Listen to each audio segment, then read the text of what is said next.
3 மாதங்களுக்கு முன் திராவிடமும் தமிழ் தேசியமும் ஒன்று என விஜய் பேசியதை சீமான் கிண்டல் செய்திருந்த நிலையில் தன் கட்சியின் 2ஆம் ஆண்டு துவக்க விழாவில் சீமானின் வசனத்தை பேசி விஜய் நிகழ்வை கலகலப்பாக்கினார். விஜய் பேச்சுக்கு அண்ணாமலை கொடுத்த பதிலையும் பார்க்கலாம். நடுநிலை, இது நடுநிலை இல்லை, மிக கொடுநிலை. What bro?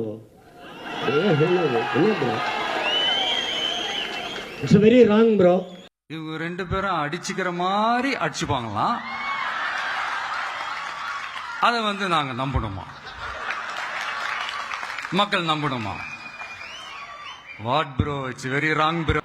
உங்க குழந்தைக்கு 3 மொழி, நீங்க நடத்துகின்ற விஜய் வித்யாசிரம் பள்ளியில 3 மொழி, ஆனா தமிழக வெற்றி கழகத்தினுடைய தொண்டர்கள் குழந்தைங்களுக்கு 2 மொழி. What bro? Practice what you preach bro அப்படின்னு விஜய் அவர்களுக்கு தமிழக பாரதிய ஜனதா கட்சி சார்பாக இந்த நேரத்தில் நான் வலியுறுத்துகின்றேன். செய்திகளை உடனுக்குடன் தெரிந்து கொள்ள உடனே சப்ஸ்கிரைப் பண்ணுங்க.